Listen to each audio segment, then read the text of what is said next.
Welcome to the American Contractor Show, the show that's all about American contractors living the American dream. I'm your host, John Dye. Each episode will introduce you to contractors just like you who have beaten the odds and leveled up their game to become the dominant force in their markets. Together, we'll explore the tools and tactics that unlock the secrets to their success. Join me as we begin the journey that leads to the realization of your American dream.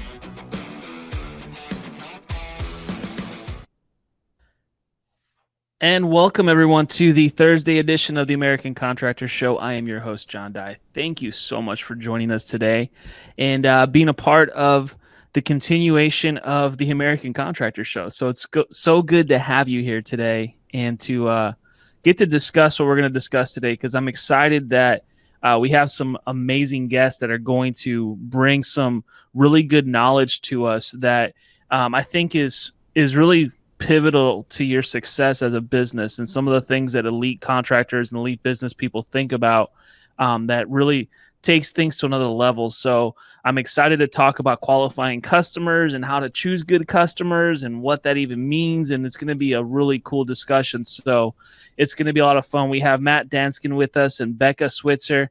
And these are two great minds in our industry that have so much knowledge to share. So I'm really thrilled about it. Also, I just want to really quickly announce and make sure that everyone's aware that we will be in Cedar Rapids next week on Wednesday, the 9th, to do a free storm workshop. We're partnering up with the APA, the American Policyholder Association, AAA, which is the American Adjusters Association, C3 Group, Hail Trace, Company Cam, and a bunch of other fantastic people are going to be with us to discuss ways that you guys can make sure that you are being compliant, that things are going well, and that you are keeping up with the current trends, especially in Iowa, where there's been a lot of changes to the legislation there and the way that things are handled when it comes to insurance-related work and the such. So if you haven't already, be a part of that. There's a Facebook link to that. I'll drop that in the comments here in a second and give you guys an option to be able to sign up for that event. We just want to know who else is coming so that we have enough room. Atlas is providing food, so we want to make sure that we have enough food for everyone, and it should be a great event. But let's dive into this conversation today and bring our guests in, because we're going to have a really cool discussion today on selecting your customers and how what's the best way to do that and how these experts are doing it, because I know for a fact that both of these guests today have some they have some phenomenal perspective on this. So Becca, Matt, thank you so much for joining us today and being a part of this episode. Absolutely. Nice to see you guys. It's good to see you both too. And so, but I want to get right into this. I'm not sure if Matt's mic's working or not, but it's got a little bit of it was not really there. So we'll figure that out in a second. But Becca, thank you so much. I know you guys hopefully have a better internet connection today with all the fires, and that things are going better for you guys. But thank you for joining us. Absolutely. Yeah. And I'm super interested to get your perspective on this, because I think this is one of those areas, these topics of discussion where, everyone's had great customers, and then we've always, everyone as a contractor or business owner, no matter what you are, you've had those customers that you just wish, man, I wish I could have figured that out before I actually signed a deal with them, what I was really getting myself into. Right. And qualifying them is hugely important. And I think other businesses and other industries are really, really good at this. There's a science behind it. And I think a lot of contractors, though, probably don't realize what really goes into that and how it really can affect your bottom line and really affect the way your business is perceived in the marketplace. Right. And so I actually have an interesting viewpoint kind of on qualifying and selecting customers. And I'm actually going to start with my background, which a lot of people already know. Before I got into roof sales, I was actually selling Cutco knives. And I was like a 19-year-old college dropout kid at that point. But one of the first things that I remember being taught was don't prejudge your customers, right? And the whole point of that was, and hilariously, this exact scenario happened to me in a contest. I remember my manager saying, if you show up at somebody's house and it's a super small house or it's a double wide, and you go into it assuming that they're just not going to have any money, they're not going to buy your stuff, whatever, you're probably going to not deliver a very good sales presentation to begin with, because you're assuming that it's just going to be a no sale, and that's going to affect your results. And so this exact scenario happened to me in a push contest. And I actually showed up at a double wide trailer, and I'm like, I'm just going to do exactly what I would normally do. And they bought the most expensive set of knives, which was like $2,000 at the time. And so I want to start with that, because sometimes when it comes to, there's a difference between qualifying your customers and prejudging. And I think that the school of thought here is most people want to make sure they're going to get paid, and they'd like their jobs to be big, right? So they like to cherry pick those 45, 50 square big ass ranch houses, or, jobs that just are going to be more expensive. But I want to talk about a couple of these points, because there's a lot of opportunity that gets left behind when we're pre-screening too much. And so I'm going to get into that in a second. But the other thing that I learned in Cutco was, when you are qualifying, there are some basic things. And in Cutco, we called them MAC customers, which was MAC. And that meant married, over the age of, I think it was like 28 or something like that. And then C was, what was C? I'm not sure it was. They were married, they were over a certain age, and I can't remember what C stood for, but maybe it was like close enough to where we were working. So college? I don't know. I don't think that's what it was, but it was. No, it doesn't make sense. I'm pretty sure it was like closeness to where, like, we're not going to go and do an appointment with somebody that lives 2.5 hours away to try to sell. What if they don't buy anything, right? So right. In roof sales, I teach my clients the AHA list, which means area. So are they in an area that we know has damage or is on the hill swath? Homeowner, so they own, right? They're not just renting, which renting can be an opportunity. We can talk about that on a different tangent. And then the other A is age. So again, we're not going to be targeting the 22-year-old that, is like renting with 3 roommates or something like that. So there's a couple different criteria to go into to make sure that this is going to be, first of all, in a general sweeping stroke, a house that's probably got opportunity. But I do encourage people not to overly cherry pick. And I'm going to stop there for you to ask any questions, because I could just talk for literally 20 minutes about this and keep expanding. But that's my intro on this topic, which might be a little bit different than what somebody else might start. I think that I don't know if, I get what you mean, like, by cherry picking. And I think a lot of people do walk into a scenario with a lot of preconceived notions. They're trying to evaluate based on external circumstances, right? Versus, and I think where a little contractors mess up is that they I think it's more behavior based than circumstantial a lot of times. Yeah. I don't know if necessarily where you perceive someone to be based on their exterior. You're prejudging them based on very superficial motives, where you really want to learn, I think, more of what their behaviors are. And if there's certain things you can do to qualify them based on what they do or what they say, I think that's a better qualifier in my mind, at least. Right. Yeah. Like there's so many examples of where people just think someone just doesn't have money. And I go, you see the 70-inch flat screen TV on their wall? Like, do you see the motorcycle parked in their garage, the hot tub out back? Like, the kid is playing on an iPad. People have money. It's just, are they going to spend it with you? Like, is your value proposition good enough to get them to choose to spend? Because they spend money either way. So, but I also had, when I was selling, customers that I called PITAs or cows, which were, PITAs was pain in the ass. Cow was the job was going to be a can of worms. So, I've had everything from $1 million houses to I worked when I was in St. Louis in a neighborhood called Dogtown, if anybody's familiar with St. Louis. And we had this huge storm back in 2012, and nobody was working in this little area called Dogtown. And the reason was, it was a poor area of town. The roofs were literally 11 to 14 square, like a 14 square roof in that neighborhood was big by about 2 squares.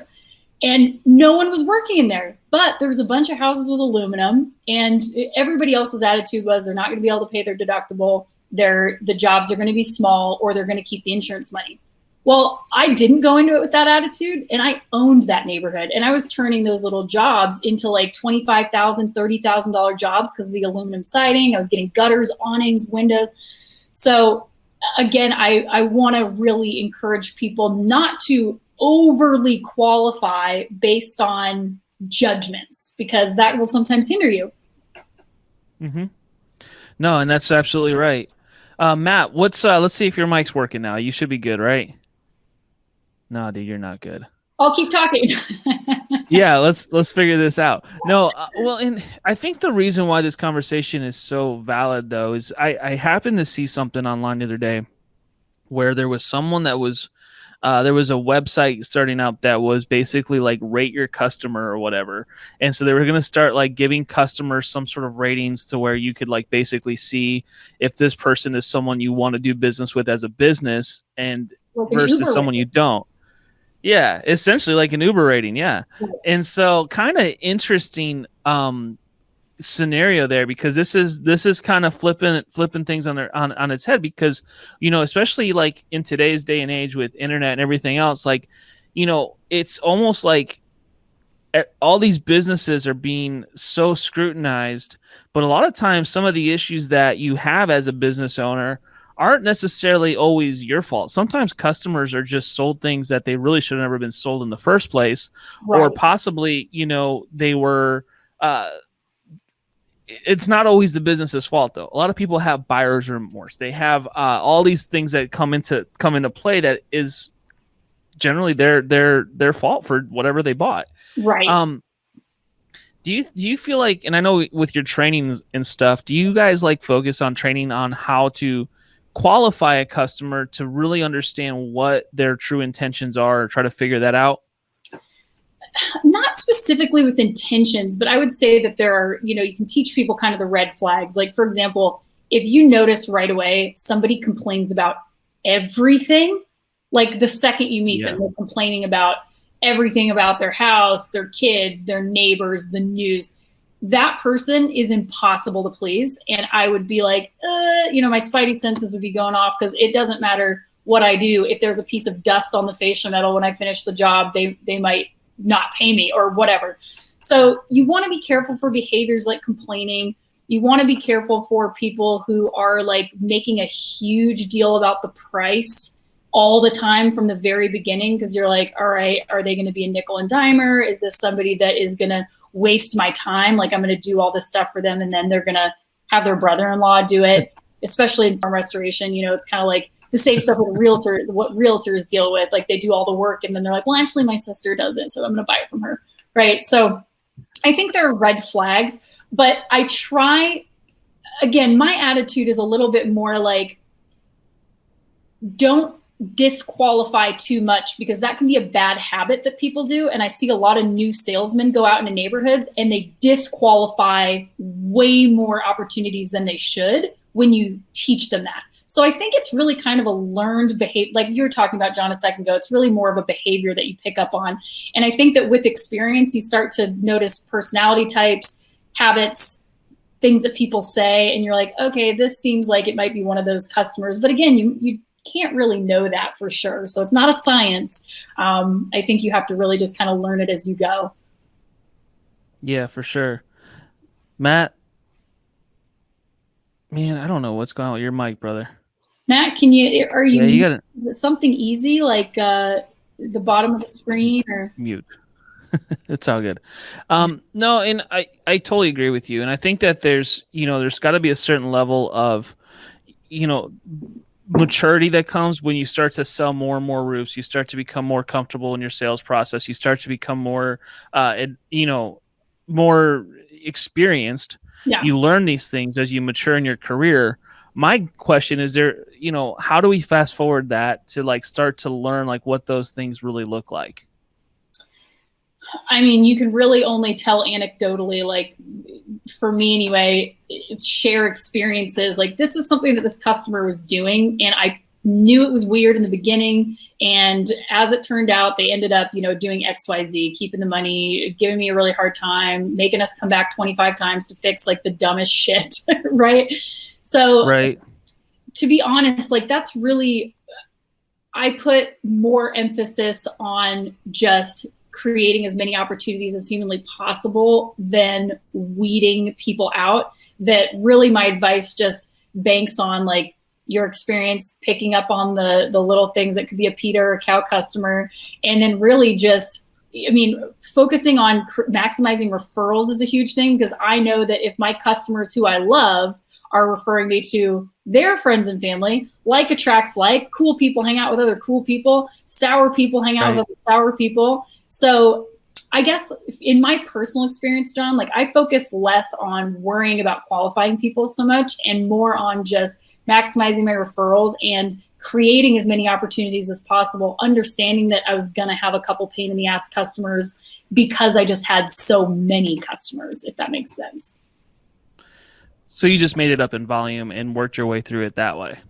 More or less. Like and to be totally honest, I didn't really have a whole lot of shitty customers, like as far as qualifying went. And I'm talking about like the quality of the customer. Are they going to bother me? Are they going to call my phone 400 times? Are they going to complain about everything or not pay me on time or whatever? I had so few of those. So it just wasn't something that I focused on like, oh, I need to solve this because I keep running into terrible people or anything like that. Yeah, no, I totally agree. I think, in the storm restoration business, I mean, first off, what do we even consider to be a bad customer? That probably needs to be defined a little bit too in some ways, because like maybe for you, maybe like I'm just thinking like a typical sales rep. If you're a typical sales rep and you're selling a lot of storm work, a bad customer to me would be someone that didn't want to pay their deductible. Right. Or someone that, was trying to profit off of a claim, or in the retail world, someone that's trying to constantly like nickel and dime you every step of the way. Right. And in my opinion, like someone that's making changes without, going through the process and understanding that changes cost money. That in my mind is someone that I would consider to be a hard customer. As a sales rep, I think I like went through moments where, especially in the storm industry, because I learned that industry so well, where I could kind of tell right off the get-go, yeah, this customer is going to try to like stiff me somehow. Right. Like right away. Yeah. Yeah, you just learn those things as you go through the process. And, the problem I think is that some contractors are desperate though. And that desperation, yeah, like it takes over, right? Yeah. Yeah. You have to not need, like, we've all been there, right? It's the beginning of the year, it's a new storm, or we just started, we're brand new. And it's like, we need those jobs because our commission relies on it. And so we've all definitely said yes to a customer when we knew they were going to be a pain in the butt, right? And actually, I want to bring something up. You just made a good distinction for anybody who's listening. My explanation and kind of what I'm sharing here about qualifying customers is all based on storm restoration sales. And I would say there'd be a totally different approach if I was just doing retail roofing sales, because you don't want to spend a ton of time with a customer and they're actually going to have to foot the bill for a $12,000 job instead of a $1,000 deductible, right? And so that's like a completely different ball game. You definitely want to be qualifying a lot more with that, because you don't want to waste a ton of your time. You don't want to be stuck on the hook for not just $1,000 that you're trying to collect because the insurance company already paid you, but it's like the customer. So things like probably financing, getting people pre-qualified for stuff like that. I know it's really easy through Green Sky to just from the get-go, like finance everything. That way you're not the one having to collect from them. The collections agency would have to if they stiffed you or something like that. Right. But yeah, there would be a big difference between retail and storm, I would say, in that regard. Yeah, and it just seems like, especially when you're working in these storm-related areas, there's some people trying to take advantage of the system, trying to take advantage of the process, and find ways to. And ultimately, the ones that end up paying for that, it's not the insurance companies usually, and it's the contractors, and ultimately, who ends up paying for it is the consumer. Because at the end of the day, like if a contractor can't stay in business or make money, they're not going to be able to, maintain those roofs and maintain those customers' livelihoods at that point, those houses. Right.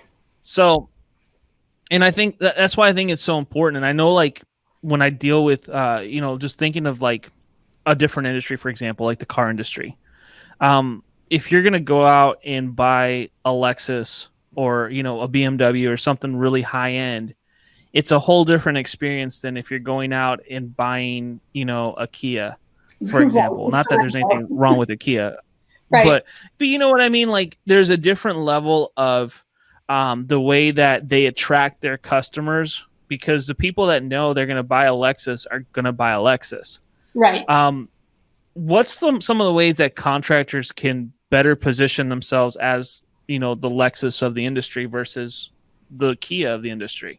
I mean, there's a number of ways, obviously, but first, like your physical presentation, like, do you look like the guy who's got a big dip in his mouth with a stained t-shirt that he's worn 3 days in a row, like going around in his beat up truck, right? Or are you in a polo? Do you smell like Versace? Are you in a nice truck? And I'm not saying that you have to drive a nice truck and like be dressed to the nines to put off that vibe. I mean, I drove a freaking yellow Dodge Neon when I was selling versus a beat up body kit on it as a 20-year-old, right? Or a 21-year-old, I guess, when I started.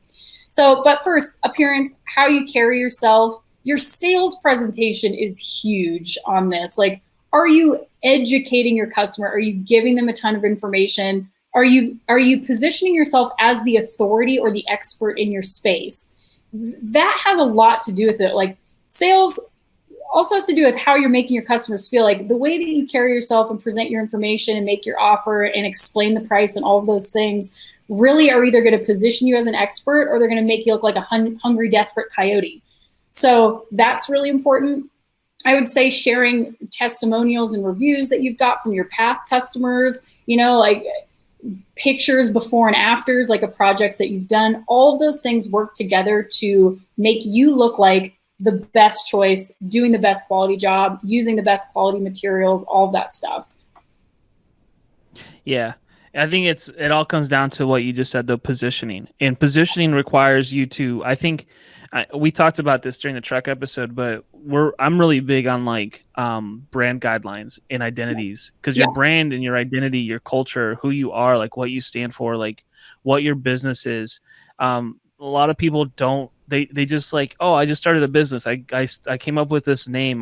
we were talking about it today that there's so many, like all these roofing companies have like the same names. So there's a lot of the same stuff. What's that? I was like Mumford and Sons Roofing.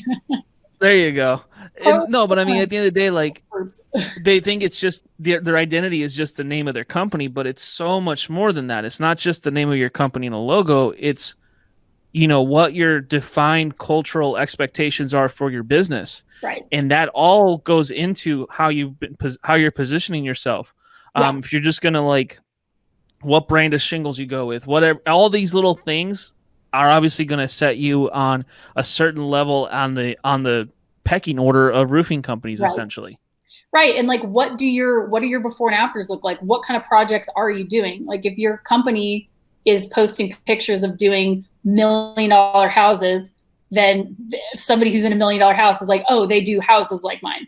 But if you're not posting any pictures at all, you don't have things for people to look at. You don't have a ton of reviews of people who are leaving detailed testimonials about what they needed done, how the process went with them, whatever, or if you only have a couple of pictures and they're like rinky dick homes and you're trying to show up to somebody in a $1 million house, they're not going to feel like you're their guy. So there's a lot. I wouldn't say that there's one individual thing. And of course, my expertise is always going to be on the actual sales presentation, like the sales interaction itself. Like I'm not necessarily a branding expert or anything like that, but the part that as a salesperson you have control of is your interaction, what kind of legacy you're leaving behind you, like what can your customer look up to see that you are good, you do good work, you work on houses like theirs, you work with customers like them. I think that's a really big determining factor, right? Yeah, I totally agree. And I think that's the biggest part with positioning and branding and setting yourself up, thinking these things through. Don't just like throw stuff out there and expect it to work. It doesn't work that way. Right. Matt, are you alive, brother? I am here. Can you hear me finally? Look at that. Hallelujah. I don't know what's going on. I've got 3 mics in my studio.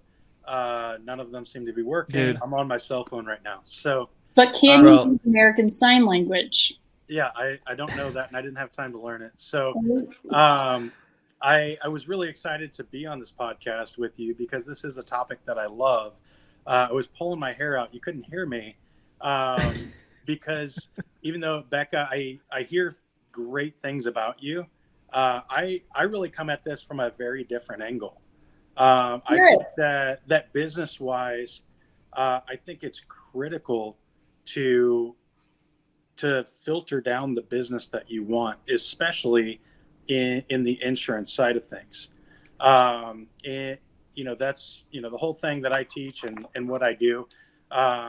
We specifically go after insurance agents, and a big part of the reason for that is that I can select which insurance carriers I want to work with, which is naturally going to determine how my claims go. There's of course good and bad good and bad customers with good and bad carriers. Right. It's not all consistent, but generally speaking, the people that spend more for a quality carrier are okay with paying their deductible, with paying for upgrades. They have nicer houses, things like that. So on a macro level, I've noticed just a huge amount of difference. And there are, I don't think if your method is knocking doors, I don't think you go, oh, those people look cheap, I'm going to skip their house because they got a dumb bird bath. Right. If you're going to knock doors, knock every door. Right. Figure out your method and then apply it to the marketplace and then change it if it doesn't work. But I am very strongly of the opinion that you can work a lot more efficiently by focusing on the methods that you're developing your leads. And then those are going to be, if it's a Allstate versus Amica, Allstate, I'm going to have to go out to the inspection. They're going to deny it the first time. I'm going to have to go back. I'm going to have to spend, I'm going to have to pay balance claims to fight with them for 3 months so that I can ultimately make 30% on the end of the job. Versus, in that scenario, we've got Amica. They come out, they buy it pretty close, right? Right on the front. Their customers typically, they like value. They spent more money on a better product, and so that's going to be my customer. I cost more money, and so I want somebody that has already chosen that for their insurance company as well. Nice. I love that approach. I never thought about it on like a macro, like before you're even getting to, I'm thinking of like on a ground level, a micro level. Here I am in the neighborhood. Are we picking on people's personalities, what their house looks like already, what the buying experience seems to be like with them? So I'm curious, Matt, are you teaching other contractors, or is this just something that you're doing within your organization where you're building relationships with insurance agents? And then so how are you crossing the bridge from you build the relationship with the agent and you say, hey, if you need anybody that needs help, like here are my cards, like what's your process that you're going through for that? Yeah, absolutely. So I am teaching that to other contractors as well. And there's a lot of that I can share. Some of it's, proprietary, part of our system. Right, of course. You don't get it for free. Yeah, you can't give it all away for free, right? But really, we are meeting with those agents, and we're able to, first of all, we pick which agents we want to go after. I don't go after every agent. I only go after the agents of the carriers that I want to work with, right, that have customers that are happy. I set up a meeting with them. And really, it's about providing value before you ever ask for anything in return. Of course. Everybody, I joke about the cliche of everybody runs in with a box of donuts and a stack of business cards. It says they're A+ rated with the Better Business Bureau, and they wonder why they can't get any business. Right. And so we have to provide them with a lot of value up front. We have to provide them with transparency into what we're doing, which requires that we have integrity. Right. You're just going to expose yourself if you're providing transparency without integrity. But we do that in a very compelling way. We use a lot of things like Company Cam to show them what's going on, to communicate passively with them.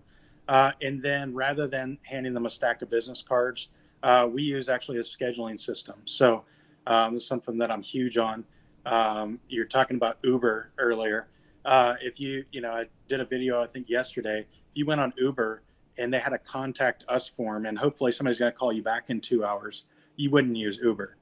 And so it drives me nuts that's how roofers expect people to contact them and do that. But we have those referral partners and customers scheduled directly on our calendars so that we're out there. So we now become more convenient and more professional. And then the whole concept of with them, what's in it for them. And so we have to have a very strong case for our ability to provide value back to that insurance agent in the form of referrals, in the form of good service for their customers, Right. retention, all those types of things. But yeah, that's kind of the real quick version of what we're doing there. And something to snowball. I mean, something that I teach is to build those relationships with either, real estate agents or insurance agents. And it's the value added approach is, going to the insurance agent saying, hey, I'm dealing with hundreds of customers here in this area, and a lot of them are really kind of pissed about how their insurance is handling their stuff. Like, people are constantly asking me, like, who do you recommend? Do you deal with so many different insurance companies? I'm really trying to get to know some agents and like their policies and the carriers and how they work. I would love to recommend you. Like, are you looking to take on any more clients or policies? Of course, they say yes. And you're like, awesome. Like, do you mind if I take some of your info, your business card? Like, I'd love to, the next time somebody has Allstate and, they're getting a shaft, and be able to send them your way. And they're like, yeah, of course. And then now you've opened up this reciprocal situation where you can do it vice versa. So I like that. Absolutely. Yep. Yeah. And I think that's, you're right. From a macro level, that's really, I think, the best way to, that's a good way to actually be able to, really filter your customers down, because I think we all have building, I don't know if you guys have ever done this, but I like to do this where I like to build like an ideal client profile. Like what does my ideal client look like? Yeah. Like who do I really want to do business with?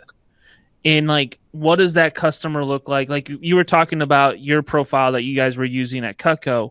Same kind of thing. I think a roofing company should say, okay, this is who like we really want to work with, and then find ways to market just to those people.